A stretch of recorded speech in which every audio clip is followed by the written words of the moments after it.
नमस्कार, मैं श्रवण पांडे आज आपका फिर से एक बार आपके अपने YouTube चैनल टीसीएस पाठशाला पर स्वागत करता हूं। हम आज की उसी वर्णमाला चैप्टर की कड़ी को आगे बढ़ाएंगे जो हम पिछले 2 कक्षाओं से सीख रहे हैं। अगर बात करते हैं वर्णमाला टॉपिक में, वर्णमाला चैप्टर में, वर्णमाला अध्याय में, तो वर्णमाला अध्याय में हमने स्वरों के सारे प्रकार सीख लिए हैं, व्यंजनों के लगभग सारे प्रकार सीख लिए हैं। हम वर्णों के वर्गीकरण की चर्चा कर रहे थे, वर्णों के वर्गीकरण की बात कर रहे थे। वर्णों के वर्गीकरण के अंतर्गत अगर हम बातें हैं तो हमने अघोष और सघोष वर्णों की चर्चा भी कर ली थी। अब केवल और केवल हमारे पास अल्प प्राण और महाप्राण वर्णों की बात बची है। और फिर बात करते हैं हम इसके बाद कि क्या आगत व्यंजन भी अघोष सघोष वर्ण और अल्प प्राण और महाप्राण वर्णों के अंतर्गत आते हैं, कौन से कहां पर जाकर के टिकते हैं उसकी भी चर्चा करेंगे। और भी कुछ रोचक जानकारियां जो आपके परीक्षा के दृष्टिकोण से संबंधित हैं और आपके वर्णमाला चैप्टर से अध्याय से रिलेटेड है, संबंधित है, उनकी भी आज बातें करेंगे। ठीक है, तो प्लीज कॉपी पेन लेकर के मेरे साथ जुड़ जाइए मेरे दोस्तों। अगर नजरों बदलते हो, नजरों को बदलोगे, अगर नजरें बदलोगे तो नजारा बदल जाएगा। अगर सोच को बदलोगे तो सितारा बदल जाएगा मेरे दोस्त। अगर सोच को बदलोगे तो सितारा बदल जाएगा। कश्ती बदलने की जरूरत नहीं मेरे भाई, कश्ती बदलने की जरूरत नहीं, केवल और केवल दिशा बदलो, अपने आप किनारा बदल जाएगा, अपने आप किनारा बदल जाएगा। वेलकम, प्लीज आ जाइए, कॉपी पे लेकर के मेरे साथ आ जाइए। ठीक है, अगर बात करते हैं फिर से बात करते हैं हम अल्प प्राण वर्णों की बात करेंगे। अल्प प्राण वर्ण क्या क्या होते हैं? अल्प प्राण वर्ण तो लिख लीजिए मेरे भाई, जान लगा दीजिए, पूरी ताकत लगा दीजिए, वर्णमाला टॉपिक को अच्छे से सीख लीजिए, इतने अच्छे तरीके से सीख लीजिए हमारे साथ। और हम हमेशा बात करते हैं समझने की, हम हमेशा समझने की बात करते हैं, हम कभी रटने पर बल नहीं देते मेरे भाई। एक एक टॉपिक को समझ लीजिए, अपने जहन में, अपने दिल में एक एक लाइन को उतार लीजिए, हमेशा के लिए कंठस्थ कर लीजिए। आ जाइए मेरे भाई, अल्प प्राण वर्ण के बारे में समझते हैं। है क्या ऐसे वर्ण, थोड़ी सी बात कर देते हैं, ऐसे वर्ण जिनके उच्चारण में वायु मुख से नहीं निकलते या कम निकलती है। तो लिख लीजिए, ऐसे वर्ण जिनके उच्चारण में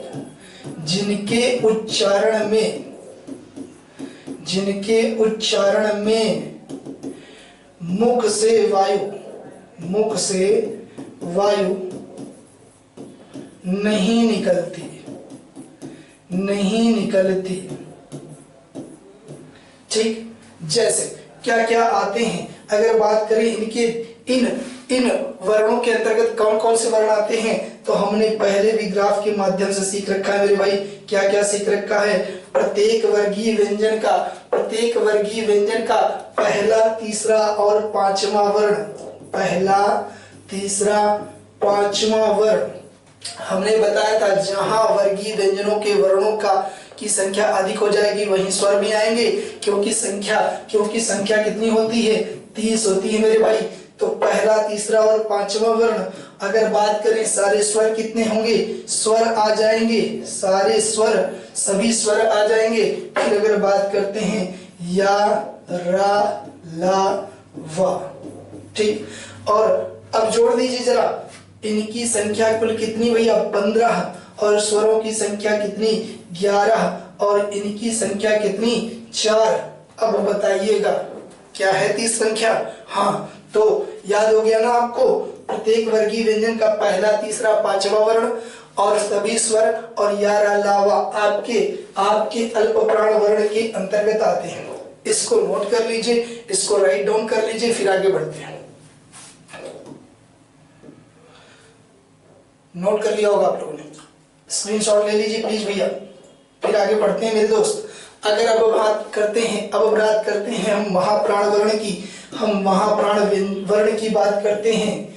महाप्राण वर्ण जैसा कि शब्द से ही लगता है, अल्प प्राण, कम प्राण वायु का मुख से बाहर निकलना, और महाप्राण वर्ण यानी मुख से प्राण वायु का अधिक निकलना। तो लिख लीजिए, ऐसे वर्ण जिनके उच्चारण के समय, ऐसे वर्ण जिनके उच्चारण में मुख से प्राणवायु या वायु अधिक निकलती है, अधिक मात्रा में निकलती है। तो ये क्या कहलाएगी? हाँ मेरे भाई, आज हम लोग अंतिम गति देंगे। आज के अपने जो वर्णमाला चैप्टर चल रहा है, वर्णमाला अध्याय चल रहा है, इसको अंतिम गति देंगे। और लेकिन क्या अंतिम गति देने से पहले हम हर चीजों को सीखेंगे? नहीं, बिल्कुल सीखेंगे, एक एक बात को विधिवत जानेंगे मेरे भाई। तो प्राणवायु या वायु अधिक मात्रा में निकलती हैं। तो अगर बात करते हैं तो इसके अंतर्गत क्या क्या वर्ण आते हैं, इसके अंतर्गत कौन कौन से वर्ण आते हैं, तो हमने ग्राफ के माध्यम से पहले भी सीख रखा है। क्या सीख रखा है? प्रत्येक वर्गीय व्यंजन का दूसरा और चौथा वर्ण। और हमने कहा था किसका अघोष वर्ण का क्या होता है? उल्टा होता है। तो इसमें सा भी शामिल होंगे। और हमने कहा था सघोष वर्ण से हा आ जाता है इसके साथ, तो हा भी आ जाएगा। और कुल संख्या ग्राफ में हमने कितनी बताई थी? 14। जरा बताइएगा संख्या पहुंच रही है कि नहीं? 14। 2 और इनकी संख्या कितनी होगी? दूसरा और चौथा वर्ण, तो 10 हो गई। और इनकी संख्या 4, तो कितनी होगी भैया? 14 हुई कि नहीं हुई? 14 हुई कि नहीं महाप्राण वर्णों की संख्या? तो आपको याद हो गया होगा, आपको समझ में आ गया होगा। अघोष वर्णों की संख्या 30, तो इसकी 14। ठीक, महाप्राण वर्णों की संख्या 14। अगर हम बात करते हैं आगे की बात करते हैं मेरे भाई, आगे की बात करते हैं। इसका स्क्रीनशॉट ले लीजिए। अब हम बात करेंगे क्या आगत व्यंजन हमारे कहां पर, किस जगह पर टिकते हैं, तो इसकी बात करते हैं। जरा स्क्रीनशॉट ले लीजिएगा, है ना। अब आगे बात करते हैं, फिर से एक बार हम उसी टॉपिक को लिखेंगे। अघोष वर्ण, सघोष वर्ण, अल्प प्राण, महाप्राण, अल्प प्राण, महाप्राण। ठीक, अब हमने फिर से बीच में एक लाइन खींच ली। अगर दोस्तों, अगर मेरे भाइयों, मेरे शिष्यों, मैं अगर आपसे पूछूं कि अघोष वर्ण में कौन कौन से वर्ण आएंगे, तो आप बताओगे सर आपने बता रखा है, गुरुदेव आपने बता रखा है कि अघोष वर्ण में प्रत्येक वर्गीय व्यंजन का पहला और दूसरा वर्ण आता है। आता है कि नहीं आता है? हमने बताया था कि नहीं बताया था? मानोगे कि नहीं मानोगे? ठीक है। अगर आप बात करोगे, फिर इसके बाद आप कहोगे सर जी आपने बता रखा है कि अघोष वर्णों में 2 से मल्टीप्लाई कर दें, 2 से गुणा कर दें, 2 से गुणा करने पर क्या मिल जाएगा? महाप्राण वर्ण मिल जाएंगे। और ये क्या क्या है? यानी प्रत्येक वर्गीय व्यंजन का दूसरा और चौथा वर्ण। ठीक, अब अगर हम बात करते हैं सघोष वर्णों की, तो बचे हुए वर्ण कौन कौन से मेरे भाई? बचे हुए वर्ण कौन कौन से? तो प्रत्येक वर्गीय व्यंजन का तीसरा, चौथा और पांचवा वर्ण। और यहाँ बात करेंगे, यहाँ बचा हुआ कौन कौन सा वर्ग है? तो प्रत्येक वर्गीय व्यंजन का पहला, तीसरा और पांचवा वर्ण। ठीक, इतनी बात तो आप कहोगे सर जी पहले से आपने बता रखी। तो एक चीज और भी एक्सेप्ट करो मेरे भाई, मैंने बताई है, इसको मानो, मैंने लिखवाया है कि आगत व्यंजन कौन कौन से होते हैं। तो जरा देखो क्या गलत बताया? अ, क, ख, ज, अ, क, ख, ग, ज, फ। क्या हम गलत बता रहे हैं? क्या मैंने गलत बताया? आप कहोगे नहीं सर आपने बता रखा है, आपने बता रखा है कि यही है अ, क, ख, ग, ज, फ। अब जरा देखते हैं कहाँ टिकते हैं। अब जरा बताइएगा कि आपका स्वर कौन कौन से प्रकार में आता है। तो आप कहोगे सघोष में और अल्प प्राण में, और जब स्वर आता है तो आपका आ कहाँ जाएगा, आ कहाँ जाएगा मेरे भाई, आपका सघोष और अल्प प्राण के अंतर्गत आगत व्यंजन जाएगा कि नहीं जाएगा, हाँ सारे स्वर उसी में जाएंगे। अगर हम बात करते हैं क ख की बात करते हैं, प्रत्येक वर्गीय व्यंजन का पहला और दूसरा वर्ण कहाँ जाता है, अघोष में जाता है, तो क और ख आगत व्यंजन कहाँ जाने चाहिए मेरे भाई, क और ख, तो आप कहोगे अघोष में जाना चाहिए, और किसमें, महाप्राण में, क्योंकि दूसरा वर्ण की भी तो बात कर रहा है, दूसरे वर्ण की भी तो बात कर रहा है, तो ख यहाँ आना चाहिए। अगर अब हम बात करते हैं गा की, गा की बात करते हैं, तो गा क्या है, का वर्ग के तीसरे वर्ण की बात कर रहा है, और तीसरे वर्ण की बात आपका सघोष भी करता है और अल्प प्राण भी, तो गा कहाँ आना चाहिए, यहाँ आना चाहिए। कहोगे आप कहाँ आना चाहिए, गा कहाँ आना चाहिए मेरे भाई, आप कहोगे किसमें, सघोष और अल्प प्राण में आ जाना चाहिए। आप एग्री हो, आप एग्री कर रहे हो ना भाई।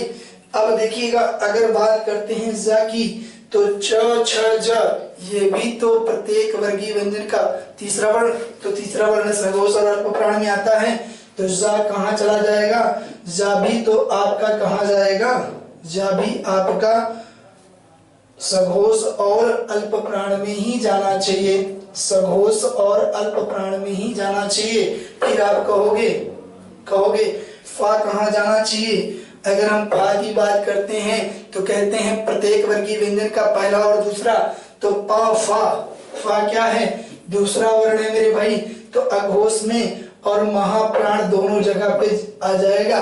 तो इस ग्राफ को आप समझ पाए, यानी अगर बात करें क ख फा की या ख फा की बात करेंगे तो महाप्राण और अघोष वर्ण में चला जाएगा, ठीक।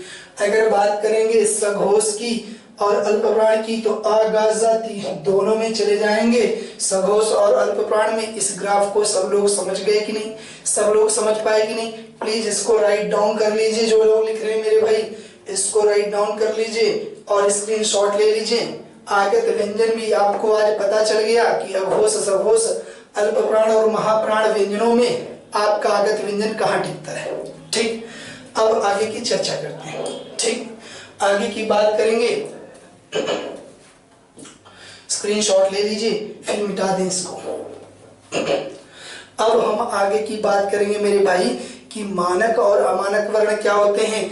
ये आपके टेट, सुपर टेट, वीडियो, लेखपाल या यूपी ट्रिपल एससी की परीक्षाएं, जितनी भी यूपी ट्रिपल एससी परीक्षाएं आयोजित करवाता है उसके अंतर्गत पूछे जाते हैं ये टॉपिक्स, तो इनको भी जान लीजिए ताकि आप ये ना कह सको कि ये बात नहीं बताई गई।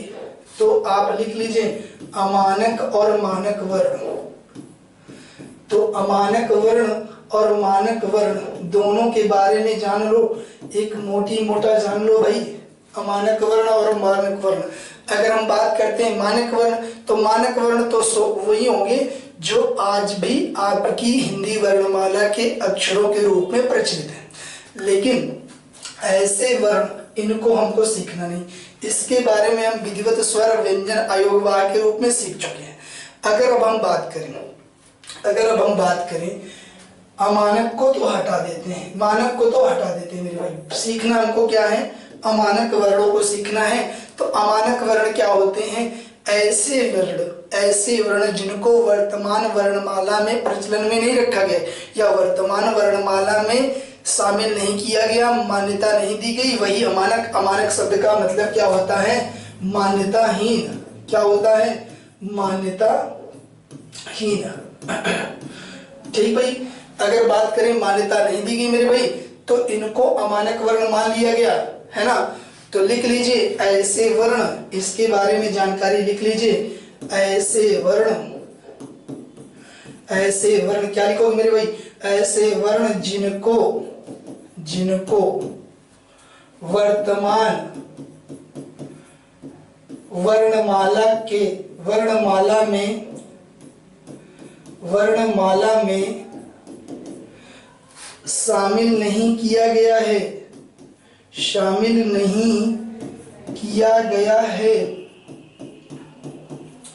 यही क्या है, शामिल नहीं किया गया। प्लस और क्या कह सकते हो, या जो वर्तमान में प्रचलित नहीं है, प्रचलित नहीं है, वर्तमान में प्रचलित नहीं है, यही ना कह सकते हो मेरे भाई, नहीं है, तो ये क्या है, अमानक वर्ण। अब हैं कौन कौन से, इनके रूप क्या क्या होते हैं, इन पे हम आज विधिवत बात करेंगे। पहले इसको राइट डाउन कर लीजिए, इसका स्क्रीनशॉट ले लीजिए मेरे भाई, तो आगे बढ़ते हैं, आगे बढ़ते हैं, ठीक है। ठीक, अब अगर बात करते हैं इसके बाद अमानक, तो जान लीजिए अमानक और मानक वर्ण। अमानक और मानक वर्ण, तो मानक वर्ण तो वही है जो प्रचलन में है, लेकिन अमानक वर्ण जो मान्यता प्राप्त नहीं है। लेकिन इनके दो रूप हुए, एक रूप ऐसा जिसका तो प्रयोग ही बंद हो गया, अमानक हो गए, है ना, ऐसे अमानक हुए। कुछ तो जिनको हमने जाना है, लेकिन कुछ ऐसे भी हैं, कुछ ऐसे वर्ण भी हैं मेरे भाई जिनको हम क्या कह सकते हैं, जो मान्यता प्राप्त तो नहीं, मान्यता प्राप्त हुए लेकिन कब, जब उनके मूल रूप में परिवर्तन कर दिया गया। परिवर्तित रूप जो इनका आज प्रयोग हो रहा है वही है, तो इसी को हम लिखेंगे एक अमानक रूप और एक मानक रूप। तो यहाँ लिख लीजिए मेरे भाई, अमानक रूप जिनका प्रयोग आज भी हम कर रहे हैं परिवर्तित रूप में, तो एक लिख लीजिए अमानक रूप और दूसरा लिखिएगा मानक रूप। और कौन कौन से इनके बारे में चर्चा करेंगे, इनके बारे में चर्चा करेंगे विधिवत मेरे भाई।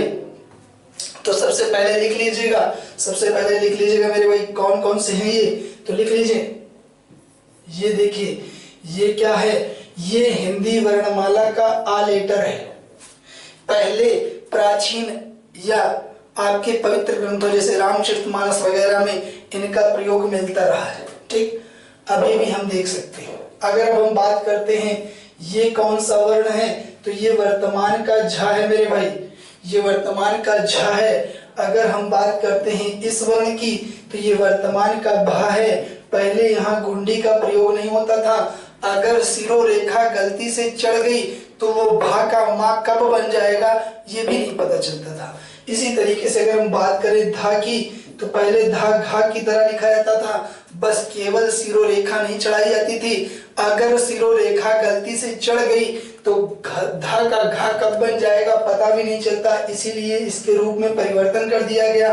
अगर बात करें विद्यालय वाला दा, तो अब इसका प्रयोग क्या किया जाता है, इस तरीके से किया जाता है, क्योंकि ये विद लगभग घा जैसा दिखाई देता है, ठीक। अगर बात करें ला का, तो ला की बात करते हैं तो पहले ला ऐसे लिखा जाता था, अब इसी का रूप परिवर्तित करके हम ऐसे प्रयोग करते हैं। अगर अब हम बात करें दा की, तो पहले दा, आधा दा और पूरा दा ऐसे लिखा जाता था, अब ये रूप पर प्रचलन में है। इसका स्क्रीनशॉट ले लीजिए मेरे भाई, इसको नोट कर लीजिए, फिर आगे की चर्चा करते हैं इसको अरेंज करके। अगर बात करें इसको आप लोगों ने नोट कर लिया होगा, इसको नोट कर लिया होगा तो इसको अरेंज कर देते हैं। अगर बात करते हैं किसकी, छतरी वाले छा की, छतरी वाले छा की बात करते हैं, तो पहले छतरी वाला छा ऐसे लिखा जाता था, अब उसी का रूप हमने ऐसे परिवर्तित कर दिया है। थोड़ा सा मिटा करके साफ साफ बना लीजिए कैसे लिखना है। पहले ऐसे लिखा जाता था मेरे भाई,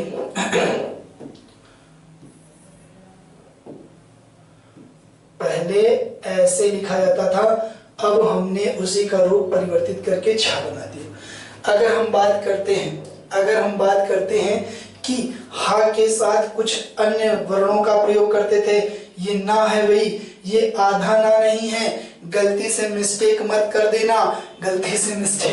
देना मेरे भाई, ये ना पूरा है और हा आधा है, ठीक। इसी तरीके से हम माँ का भी प्रयोग करके ऐसे लिख लेते हैं, पहले लिखा करते थे, लेकिन अब हम क्या करते हैं, आधा हा और माँ का प्रयोग करते हैं। इसी तरीके से री, है ना, ऐसे हा में री की मात्रा लगाते थे, जबकि अब हम हा के साथ री को लिखते हैं, ठीक।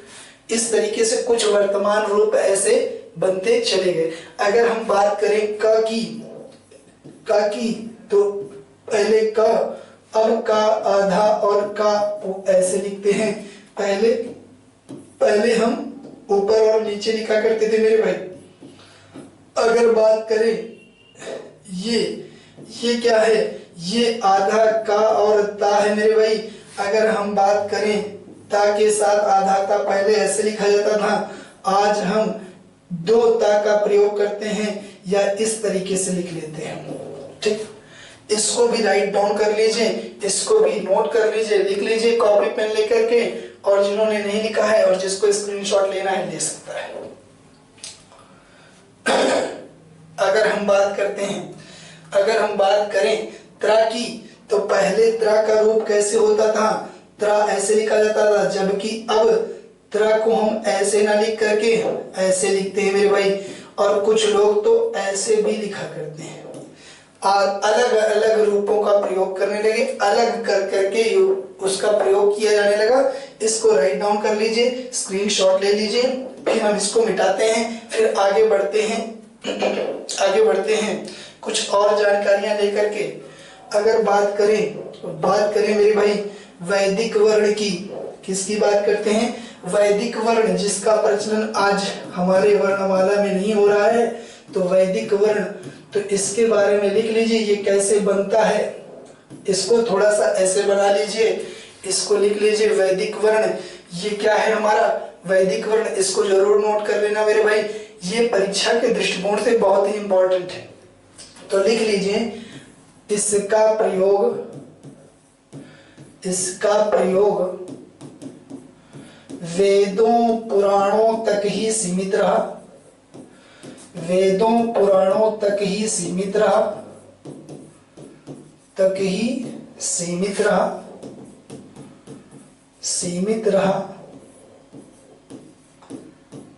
वर्तमान में ये हिंदी भाषा में अमान्य है, वर्तमान में यह हिंदी भाषा में अमान्य है, हिंदी भाषा में अमान्य है।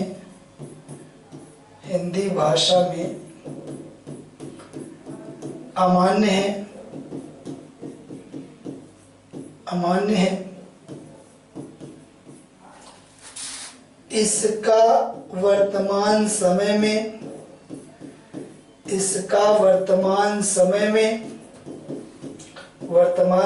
में एक बात और नोट कर लेना मेरे भाई, बैक टू बैक 3 जानकारियां हैं। इसका प्रयोग वेदों पुराणों तक ही सीमित रहा, वर्तमान में यह हिंदी भाषा में अमान्य है, और इसका वर्तमान समय में सिर्फ और सिर्फ मराठी भाषा में प्रयोग हो रहा है भाई, आज भी हो रहा है। मराठी भाषा में प्रयोग मिलता है, मराठी भाषा में प्रयोग मिलता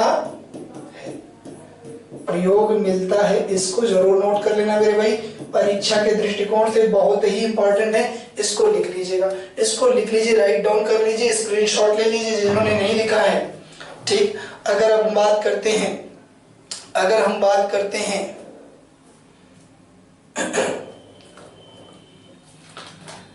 कंठ तालव्य वर्ण मेरे भाई, कंठ तालव्य वर्ण की बात करते हैं। इसके बाद बात आती है किसकी, अब कुछ वर्णों के प्रकार हैं उच्चारण स्थान, जिसमें दो वर्णों के उच्चारण स्थान सम्मिलित हैं, मिले हुए हैं। दोनों स्थानों का प्रयोग करके जिन वर्णों का प्रयोग किया जाता है, उच्चारण किया जाता है, कुछ ऐसे वर्णों के बारे में हम जानकारी नोट करेंगे जो हमारे हिंदी वर्णमाला से संबंधित है, और इसका स्क्रीनशॉट ले चुके होंगे आप लोग। ठीक, अगर बात करते हैं कंठ तालव्य वर्ण,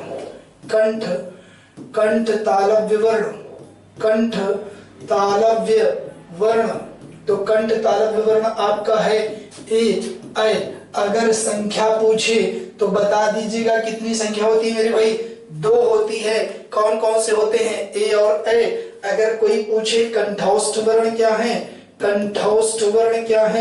तो कंठोष्ठ वर्ण कौन कौन से हैं, कितने होते हैं, तो इनकी संख्या लिख लीजिए 2। और ये होते कौन कौन से हैं, ओ और औ। इनको हम हमेशा कंठ और ओष्ठ का प्रयोग करके बोले जाते हैं, कंठ और ओष्ठ का प्रयोग करके बोला जाता है, और कंठ और तालु के प्रयोग से इन वर्णों का उच्चारण किया जाता है। ठीक, अगर अब हम बात करें दंत दंत मूर्धा, दंत मूर्धा का प्रयोग करके किसे बोला जाता है?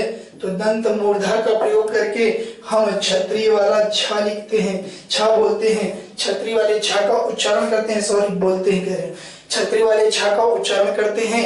और अगर बात करें तालु और मूर्धा, मूर्धा और तालु, मूर्धा तालव्य, मूर्धा तालव्य वर्ण कौन सा है? तो एकमात्र वर्ण है स्रा, जिसको हम मूर्धा और तालु का प्रयोग करके लिखते हैं, वो बोलते हैं। तो प्लीज इसको राइट डाउन कर लीजिए, लिख लीजिए कौन कौन से वर्ण, कौन कौन से उच्चारण स्थान के मेल होने से बोले जाते हैं। ठीक है, तो इसको नोट कर लीजिए, स्क्रीनशॉट ले लीजिए, फिर हम आगे बढ़ते हैं।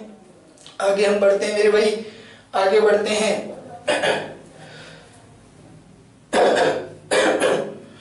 दंत, एक बात मिस हो गई भी, ये दंत मूर्धा नहीं है भैया, ये दंत मूर्धा से तो त्रा का उच्चारण किया जाता है, गलती हो गई मेरे भाई, सॉरी, ये त्रा का उच्चारण किया जाता है, छ का नहीं, छ का नहीं उच्चारण किया जाता। लिख लीजिए कंठ और तालु से, कंठ और तालु से ही, कंठ और तालु से ही किसका प्रयोग किया जाता है? किसका?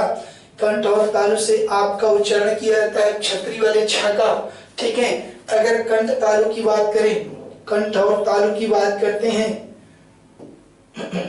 कंठ तालु, तो छतरी वाले छ का उच्चारण भी कंठ और तालु से ही वर्ण का उच्चारण होता है। स्वर का उच्चारण यहाँ से और व्यंजन का उच्चारण भी यहाँ से, तो यानी छ व्यंजन का और ए स्वरों का उच्चारण होता है। तो लिख लीजिएगा, इसको नोट कर लीजिएगा और गलतियों को थोड़ा सा इग्नोर करिएगा, गलती से मिस्टेक हो जाती है मेरे दोस्त। ठीक है, अगर बात करते हैं, ठीक, अगर हम बात करें कुछ रोचक जानकारियां और, रोचक जानकारियां और, एक होता है मेरे भाई वस्य, वस्य वर्ण, वत्स्य वर्ण, वस्य वर्ण। और वस्य वर्ण कौन कौन से होते हैं? तो याद करने में कोई कठिनाई नहीं मेरे भाई, जल रस, जल का रस, जल रस याद कर लेना।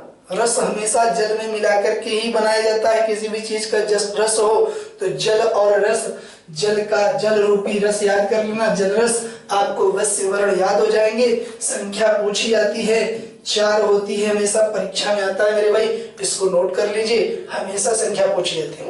अब कुछ रोचक जानकारियां, अगर बात करें आपसे स्वरों की, स्वर की मूल संख्या, आपसे पूछे कि मूल संख्या कितनी होती है, मूल संख्या, तो स्वर की मूल संख्या हमेशा बताइएगा कितनी?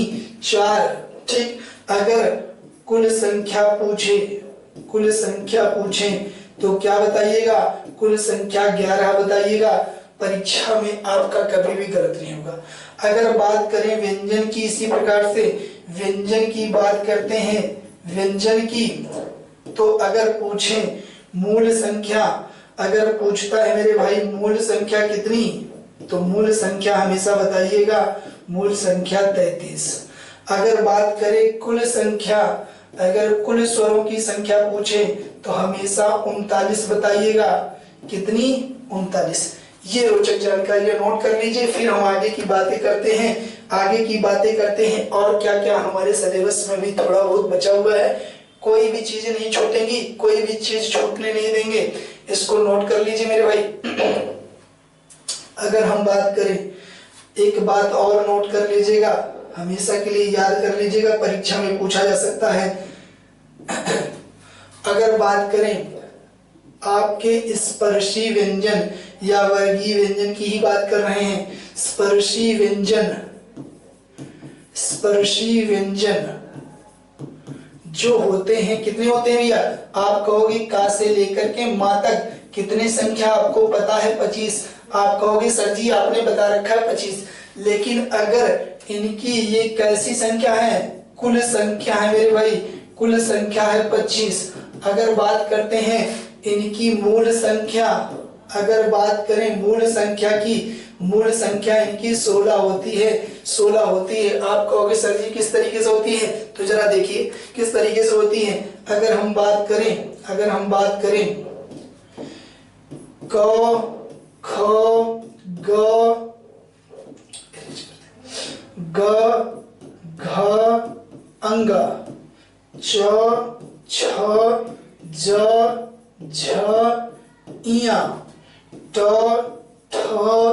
ड ढ अण त थ द ध न। ठीक, आप कहोगे ये पांचवा वर्ग क्यों नहीं लिखा, तो मैं बताता हूं, इस पांचवें वर्ग को तो छोड़ ही दो, इससे कोई लेना देना नहीं। अब कहोगे 16 कैसे होगी, तो ये जो पांचों वर्गीय व्यंजन हैं, इन पांचों वर्गीय व्यंजन में जो पांचवा अक्षर है पंचमाक्षर, जिसको नासिक बोलते हैं, अनुनासिक बोलते हैं, यही क्या है, इसको हटा दो। बाकी जो बचे हुए का से लेकर के धा तक, का से लेकर धा तक आपके संख्या कितनी हो गई, 16। इन्हीं को स्पर्शी व्यंजनों की मूल संख्या माना जाता है। क ख ग घ छ छ ज झ ट ठ ड ढ त थ द ध। ठीक, आपको पता चल गया किस तरीके से इनकी मूल संख्या स्पर्शी व्यंजनों की 16 होती है। इसको भी नोट कर लीजिए, इसको भी रट लीजिए मेरे भाई, इसको भी रट लीजिए। और फिर हम आगे रेज करके आगे कुछ बातें और बताते हैं, और फिर यहीं से हम आज अपने इस वर्णमाला जैसे अच्छे अध्याय को समाप्त करेंगे, और जिससे हमारी परीक्षा में बहुत से अच्छे अच्छे प्रश्न बनते हैं। और जो हमको आपको आज तक कठिन लगते आए हैं, वो आज के बाद आपको कठिन नहीं लगेंगे, सरल लगेंगे। एक एक बातें तोड़कर बताई गई हैं, एक एक बातें बताई गई हैं। अगर अब हम बात करते हैं शहीद वर्ण की, किसकी बात करते हैं, शहीद वर्ण। शहीद वर्ण, शहीद वर्ण क्या होता है मेरे भाई, शहीद वर्ण क्या होता है, तो जान लीजिए। शहीद वर्ण इकलौता एक होता है, कौन होता है, वो भी छोटा आ। क्यों, क्यों, क्योंकि अधिकतर व्यंजनों का उच्चारण इसी छोटा आ के प्रयोग से किया जाता है, इसीलिए इसको क्या कहा जाएगा, इसीलिए इसको शहीद वर्ण कहा जाता है। तो लिख लीजिए, अधिकतर व्यंजनों के उच्चारण में, अधिकतर व्यंजन वर्णों के उच्चारण में, वर्णों के उच्चारण में प्रयोग होने के कारण, प्रयोग होने के कारण, कारण शहीद वर्ण कहलाता है, शहीद वर्ण कहलाता है, वर्ण कहलाता है। अच्छा, किसी चीज, किसी की सहायता करना, किसी की सहायता करना परोपकार कहलाता है। और कहते हैं किसी का परोपकार करने के लिए कष्ट तो सहना ही पड़ता है, तो शहादत ही सही, तो शहीद कहलाया। क्या कहलाया, शहीद कहलाया। अगर अब हम बात करते हैं, यहीं से आज हमारा टॉपिक हिंदी वर्णमाला समाप्त होता है, हमारा हिंदी वर्णमाला का टॉपिक समाप्त होता है। आज हमने हिंदी वर्णमाला को पूरी तरीके से समाप्त कर दिया, पढ़ लिया है, जान लिया है, समझ लिया है, और हमने नोट्स भी तैयार कर ली है। और कल यानी अगले भाग में, कल शाम को इसी समय, शाम के 6 से 7 के बीच में, इसी आपके अपने YouTube चैनल TCS पाठशाला पर, इसी प्लेटफॉर्म पर हम आपको मिलेंगे। लेकिन कल आपके लिए हम इसी वर्णमाला अध्याय से संबंधित जो महत्वपूर्ण प्रश्न पिछली परीक्षाओं में, चाहे वो लोक सेवा आयोग की परीक्षा हो, चाहे उत्तर प्रदेश अधीनस्थ सेवा चयन आयोग की परीक्षा हो, चाहे उत्तर प्रदेश या केंद्र सरकार के गृह मंत्रालय द्वारा आयोजित कराई जाने वाली परीक्षाएं हो, इन समस्त परीक्षाओं में पूछे गए विगत प्रश्न पत्रों के महत्वपूर्ण प्रश्नों और निकट भविष्य में पूछे जाने वाले आने वाली परीक्षाओं, जो कि आपकी यूपी SSSC द्वारा कंडक्ट कराई जा रही हो, चाहे यूपी PSC द्वारा कंडक्ट कराई जा रही हो, इन समस्त परीक्षाओं में आने की जिनकी अधिक से अधिक संभावना है, 100% आ सकते हैं, उन प्रश्नों को हम कल के आपके हल प्रश्न पत्र में या इस अध्याय के प्रश्नों के हल में हम शामिल करके लाएंगे। और हम कल इसी समय शाम को 6 से 7 के बीच में उन प्रश्नों को हल कर रहे होंगे। और आज के लिए इतना ही कहकर हम अपनी वाणी को विराम देना चाहेंगे। बहुत बहुत धन्यवाद। गुड नाइट, शुभ रात्रि, शब्बा खैर, सत श्री अकाल।